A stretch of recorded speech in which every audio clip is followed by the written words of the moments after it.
Amém. Digo tamanho aí, espaço, tá, eu estou certinho. Queridos, caminhando para o penúltimo capítulo da história de Ruth. Capítulo 3, isso aí é câmera, tá? Não tem ajustes e... Capítulo 3, eu vou fazer diferente com a pregação de hoje. Nós vamos trabalhar em partes. Então, eu vou ler um trecho e a gente vai trabalhar um comentário sobre esse trecho, para ficar mais compreendido, tá bom? A gente vai ler o capítulo 3, verso 1, que diz assim: certa noite, ou certo dia, Noemi, sua sogra, lhe disse: minha filha, tenho que te procurar um lar seguro. Perdão, minha Bíblia aqui está... Comeram a letra U aqui, gente. Está seg-cro. Achei um erro na Bíblia de digitação. Seg-cro. Eu sei que é seguro porque eu estava lendo na outra Bíblia. Certo dia, Noemi, sua sogra, lhe disse: minha filha, tenho que procurar um lar seguro para a sua felicidade. Boaz, senhor das servas, com que você esteve, é nosso parente próximo. Esta noite ele estará limpando a cevada na eira. Lava-se, perfume-se, vista sua melhor roupa e desça para a eira. Mas não deixe que ele perceba você até que tenha comido e bebido. Quando ele for dormir, note bem o lugar em que ele se deita. Então vá, descubra os pés dele e deite-se. Ele dirá o que fazer. Respondeu Ruth: farei tudo o que você está me dizendo. Então ela desceu para a eira e fez tudo o que a sua sogra lhe tinha recomendado. Essa é a palavra do Senhor, e nós dizemos amém. O tema da mensagem é descanso e proteção. Afinal de contas, estamos chegando no final de um ano de 2023, final de novembro, e o que mais nós ansiamos quando chegamos no final de um ano é descanso e proteção. Quem trabalha na escola, descanso e proteção. Proteção contra o quê? Contra as opressões das provas, dos diários. É normal que todo mundo esteja numa época em que espera as festas, as férias, para dar aquele gás e novas expectativas para o ano seguinte. Todos nós procuramos descanso, seja num trabalho que proporcione um salário melhor para que não trabalhemos tanto, seja no conforto do sofá após um dia angustiante de um trabalho árduo. A gente sempre procura um descanso, algo que nos favoreça o descanso. E a proteção, que nos impeça ou impeça de que venhamos a passar por tempos complicados, delicados. Nossa casa, amigos próximos, a gente procura locais, pessoas que nos traga a sensação de proteção. E o final dessa caminhada, esse capítulo 3, não é diferente na vida de Noemi e de Ruth, né? A gente tem agora uma mulher viúva com uma nora viúva, numa terra que está passando por um tempo agora favorável, onde a colheita de trigo e cevada favorecem os celeiros, então há comida novamente. E temos agora, no momento em que, já no capítulo 2, a Ruth experimentou conhecer casualmente quem seria o redentor dela, né, o restaurador da vida dela, o resgatador, Boaz, que é parente do falecido marido de Noemi. Então agora é o dia seguinte de tudo que já houve, um certo dia, e Noemi pede para que e diz para a sua nora que ela vai procurar um lar. É assim que está na Bíblia de vocês? Lar. Versículo de número 3, capítulo número 3, verso de número 1. É assim que está escrito, lar. A palavra é manoar, ou manor. Manoar, se você destrinchar, você vai ter e noar. Noar. Noar, que é o nome de Noé, quer dizer descanso. O que o texto está dizendo nessa palavra é que o que ela diz, minha filha, eu tenho que procurar para você um lugar de descanso. Um lugar onde você encontre descanso para a sua jornada. Um lugar em que você tenha alguém que cuide de você. Um lugar em que você vai ter a proteção. Um lugar em que você vai estar guardada. Você precisa disso.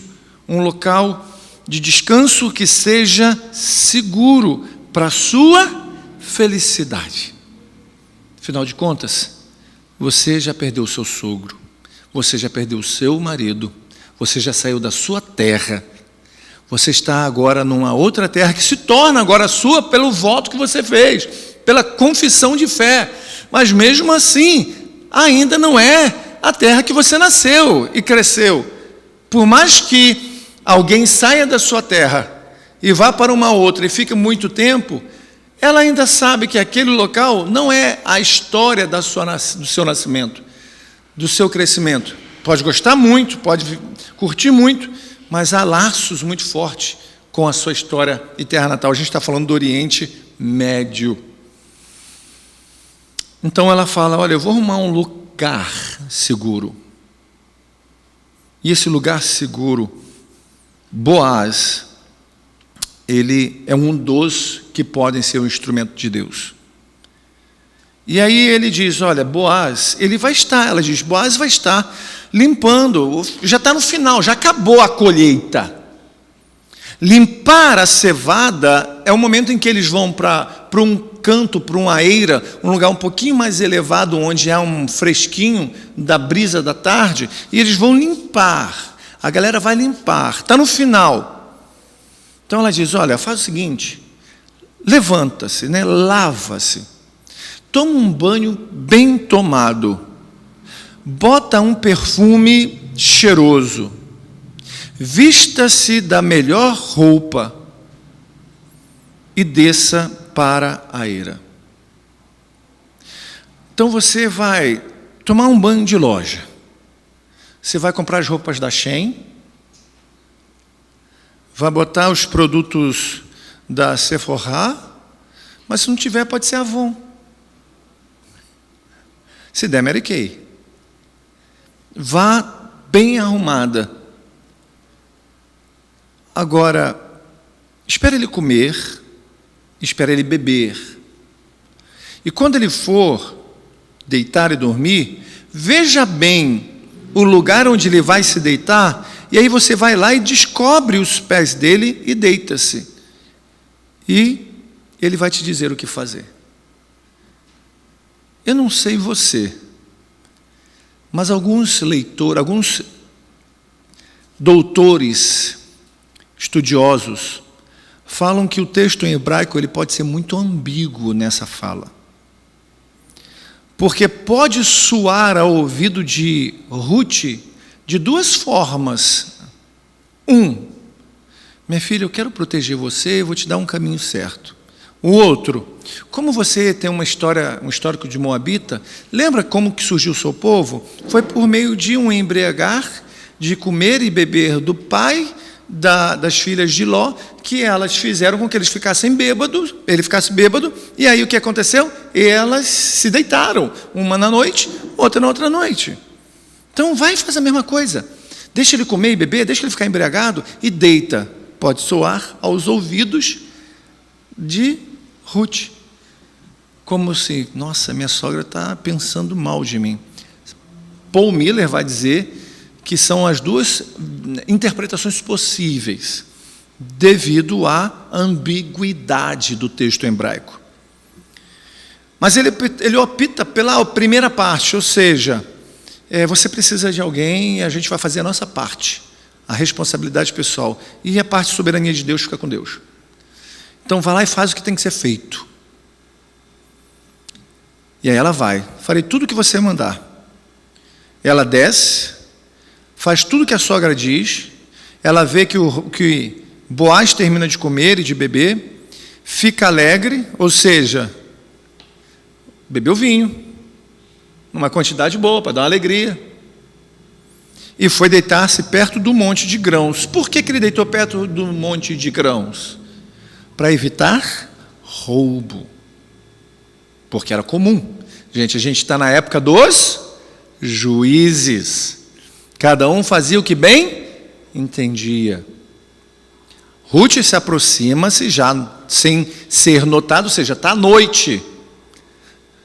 Não é uma noite em que a gente tem lamparinas e luminares como numa cidade moderna. A gente está falando do Oriente Médio, naquela época.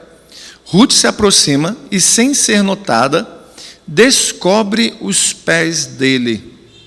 E o que isso quer dizer? Por que ela descobre os pés de Boaz?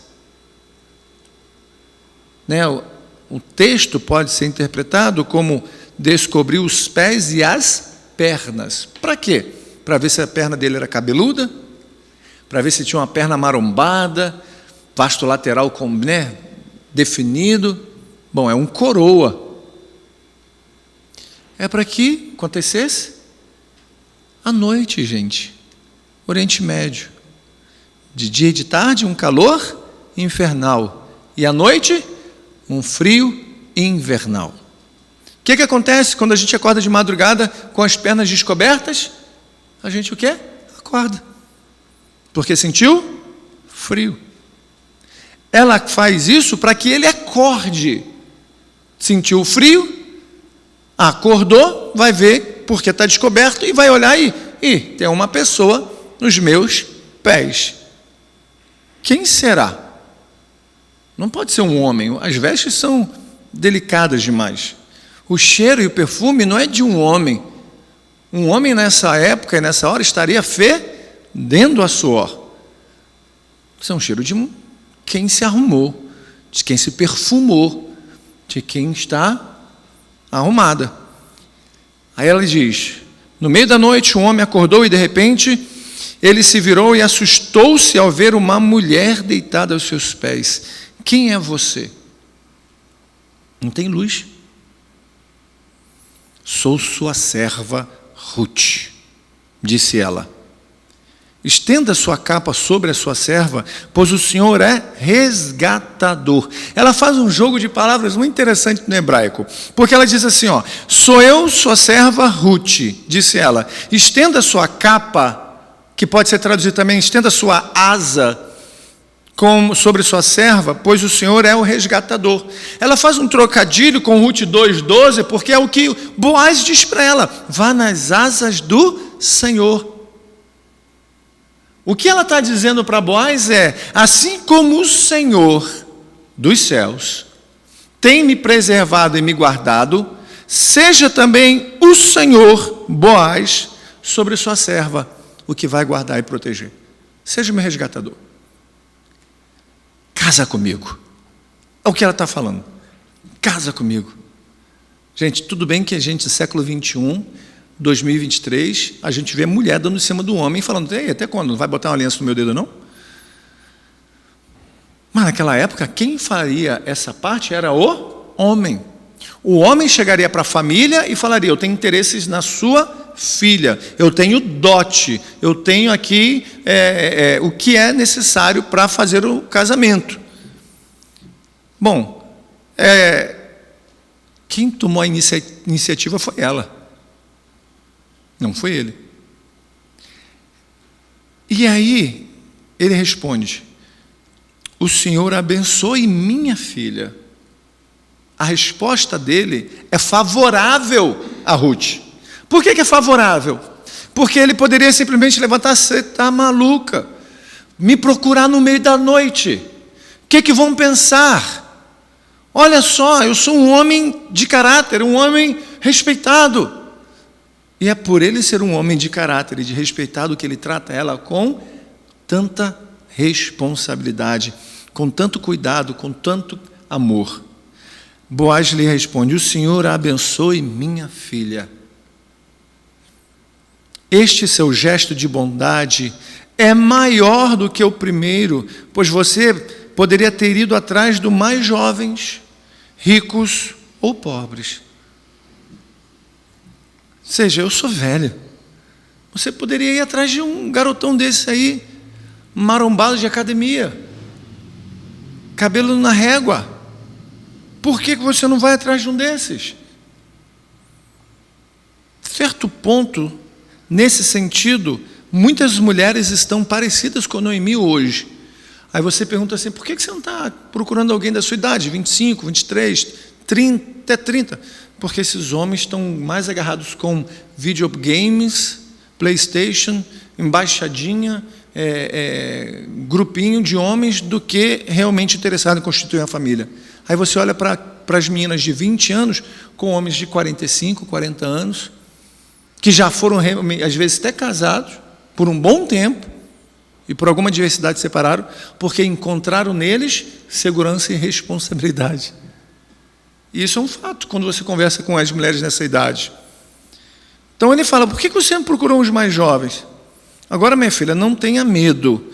Farei por você tudo o que me pedir. Eu posso ser o seu resgatador.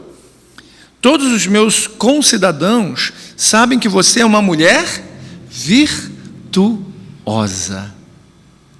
O seu testemunho nessas semanas que você se encontra aqui é um testemunho que dá, é de admirar.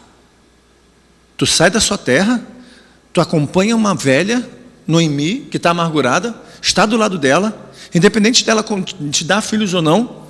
O seu testemunho de trabalhar, de vir colher, é visível. Você tem dado um testemunho muito, muito belo diante da sociedade. E olha que coisa linda. Aonde é que tem um texto, um versículo que fala assim: ó mulher virtuosa, quem poderá encontrar? Não tem um texto mais ou menos assim, um versículo? Provérbios.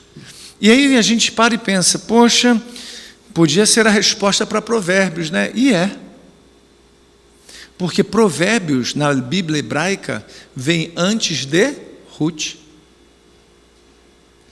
O Provérbios termina com essa pergunta: uma mulher virtuosa, quem poderá encontrar? Ruth é o tipo de mulher que é virtuosa. Tem testemunho. É a resposta para aquela pergunta.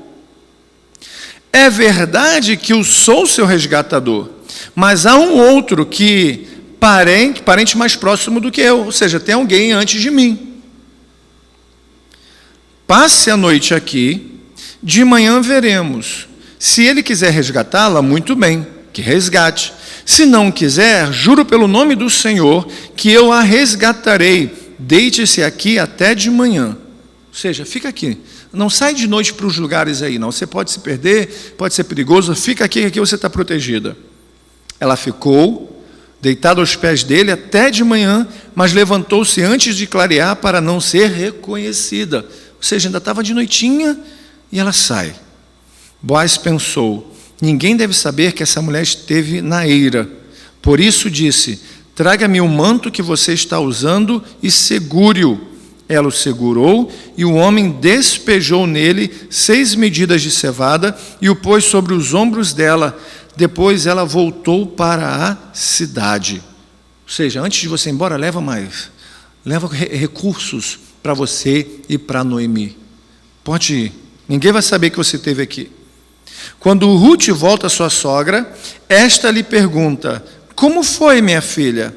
Ruth lhe contou tudo o que Boaz lhe tinha feito e acrescentou: e ele me deu estas 6 medidas de cevada, dizendo: não volte para sua sogra de mãos vazias. Disse então Noemi: Agora espere, minha filha, até saber o que acontecerá. Sem dúvida, aquele homem não descansará enquanto não resolver essa questão hoje mesmo. Ou seja, ele não vai parar até que tenha a resposta de quem antes dele pode resgatar. Ele vai atrás de um por um da família que possa resgatar. E esperando o quê? Que tenha um não da parte destes. Como é que funcionava essa questão de resgatador? Imagine que nós temos um casal que se casa, um homem e mulher que se casa, e o marido morre. Esse que morre tem um irmão mais novo ou mais velho que ele. E na linhagem, o mais velho, ele tem que cobrir e casar. Ou o mais novo, se o velho tiver casado, e casar. Para quê? Para que dê continuidade aos filhos do seu irmão. É o que resgata, para que ela não fique viúva e sem nada e perdida. Então, Ruth tem que esperar agora ver se Elimeleque não tem alguém, outro parente mais novo do que ele, que possa resgatar. Se não tem, ele vai ser o resgatador, ele vai pegá-la, vai casar com ela e vai dar continuidade, vai dar descanso, proteção, não somente para Ruth, mas quem também vai ser protegida? Noemi. Esse é o contexto do capítulo 3. E o que a gente pode tirar de aplicação para as nossas vidas nesse texto? Primeiro, que o Espírito Santo já encontrou um lugar de descanso para cada um de nós e que não precisa ser procurado. E esse lugar de descanso se chama uma pessoa: Jesus. Jesus. Jesus é esse local de descanso, essa pessoa de descanso, onde a gente leva nossas dores, onde a gente leva nosso cansaço, onde a gente leva nosso sentimento de fracasso, onde a gente leva nossos pesos, nosso jugo. É a Ele que nós vamos. O Espírito Santo já nos levou a encontrá-lo, quando na verdade fomos encontrados por Ele. É no Senhor Jesus que encontramos o nosso descanso. E a Bíblia vai dizer que ainda existe um sábado de descanso, um sabat mos no grego, para todos nós. Está difícil, está complicado, tem coisas que nos têm tirado a força, tem coisas que têm tirado a alegria, tem coisas que têm roubado. Não devemos nos desesperar, devemos confiar que existe alguém que já passou por momentos mais difíceis, que saiu da sua terra na eternidade e veio como um peregrino, um estrangeiro dentro do seu povo, e andou e sofreu para que nele encontrássemos um lugar de descanso. É só em Jesus que a gente encontra isso.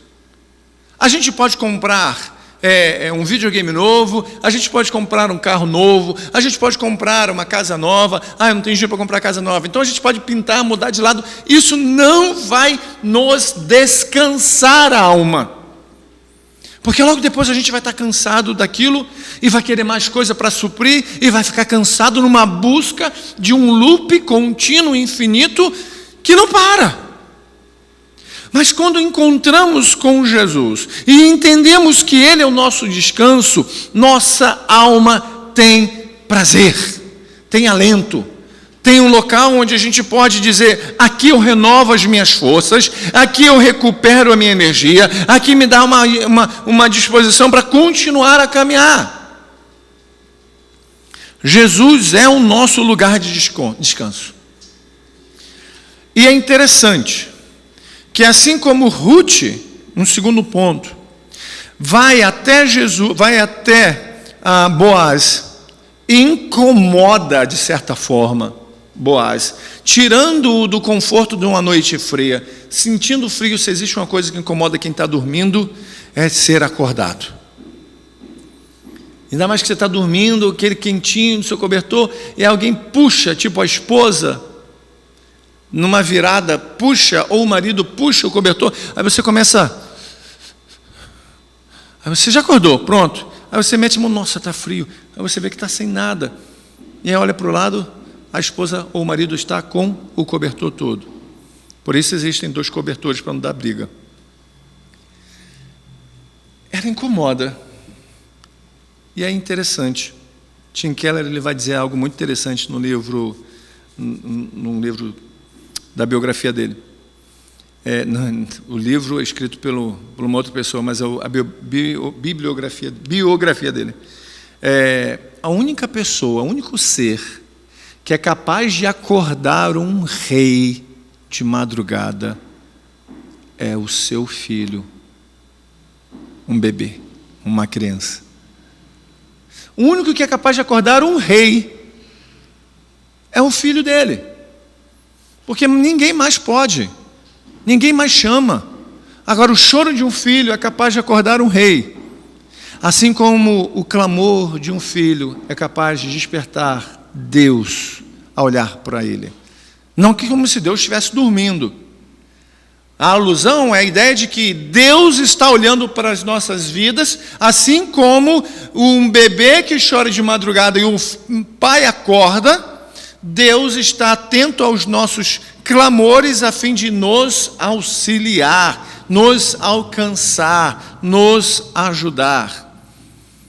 Diferentemente de Boaz, que dorme e é preciso ser incomodado com um frio, Deus não dorme. Não dormita o Senhor, o rei de Israel. O guarda de Israel está atento e acordado. Mas ele está atento e acordado para quê? Para ouvir o nosso clamor.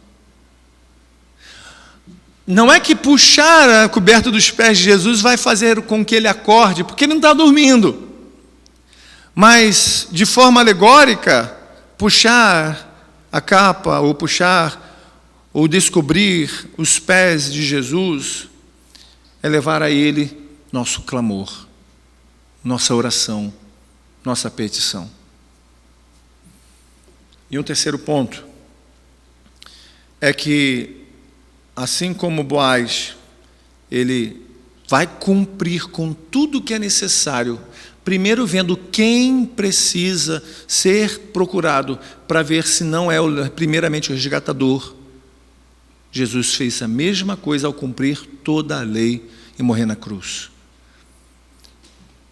para se unir com a noiva, a igreja.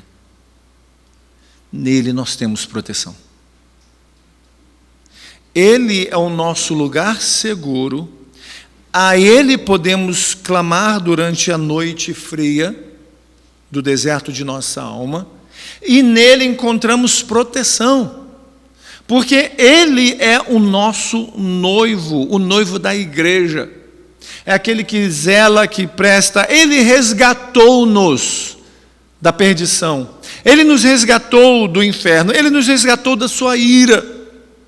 Então, nele encontramos o verdadeiro Boaz. Aquele que é capaz de cumprir tudo que nós não éramos capazes de cumprir para nos resgatar. Enquanto Boaz vai cumprir tudo, e no capítulo 4 a gente vai ver o casamento, Jesus cumpriu tudo na sua vida, na sua morte e na sua ressurreição e nos resgatou. Então a gente precisa entender que nada está fora do governo do Senhor. Estamos cansados? Podemos estar. Estamos com medo de não estarmos protegidos? Podemos até passar por um momento desse. Mas a gente não pode duvidar de que em Jesus encontramos descanso. Em Jesus sabemos que podemos ser ouvidos. E em Jesus temos proteção. É só nele. É só nele. Não adianta eu querer ir pegar um empréstimo, não adianta eu querer ir procurar um outro amor, não adianta eu querer ir e comprar coisas que venham saciar um vazio que somente Jesus preenche. E Jesus não é do tamanho do vazio do meu coração. Ele é muito maior. Ele sobra. Porque essa fala de que Jesus é o tamanho do vazio do meu coração é querer diminuir ele para um buraquinho tão pequeno diante de um Deus que é tão grande, cuja medida é impossível de ter. Então que a gente entenda nessa noite de hoje, nessa caminhada da graça e de redenção de Noemi, de Ruth, uma mulher que jamais imaginaria experimentar o que está experimentando. Uma mulher que viveu num povo idólatra, de uma cultura idólatra, que abriu mão de sua cultura idólatra, de abriu mão da sua família idólatra, que abriu mão da sua vida idólatra, em uma vida de entrega ao Senhor Jesus e ao povo de Jesus, encontra segurança, encontra proteção em Deus, por meio de Boaz. Assim também é a nossa vida. A gente encontra segurança e proteção somente em Jesus. A nossa vida pode estar muito complicada, a gente nem sabe se vai viver, mas mesmo assim eu sei que por mais que eu não viva, eu encontrarei e encontro nesse momento segurança e proteção, porque num piscar de olhos, o que é sofrimento hoje, amanhã na eternidade é vida eterna e abundante. Num momento de sofrimento aqui hoje, na volta de Jesus, é alegria eterna para sempre. Não há choro, não há lágrima, não há sofrer. Somente em Jesus encontramos isso. E mais ninguém. E mais ninguém. Ah, mas um dinheiro ia ajudar muito. Sim, momentaneamente. Ah, mas uma mudança. Sim, mas momentaneamente. Porque se Jesus não for o centro da nossa vida, não há alegria, não há segurança, muito menos proteção. Vamos orar. Senhor, nós nessa noite queremos bendizer e agradecê-lo por mais uma oportunidade que o Senhor nos concede de adorá-lo, de bendizê-lo e de seguro nas tuas mãos crer na sua proteção. Obrigado, Jesus, porque no Senhor nossa alegria é certa, no Senhor nossa segurança é certa, no Senhor nossa proteção é certa, ainda que nessa vida terrena, passageira, como peregrinos possamos passar por momentos delicados, sabemos que o final de toda a nossa caminhada culminará com a glória da vida eterna. Então fortalece a nossa fé, fortalece a nossa segurança, que nós venhamos a ter essa experiência com o Senhor, de clamar ao Senhor numa madrugada, de incomodar o Senhor com o frio da nossa alma, a fim de sermos aquecidos pelo teu amor. Assim nós oramos, em nome de Jesus. Amém. E amém. Amém?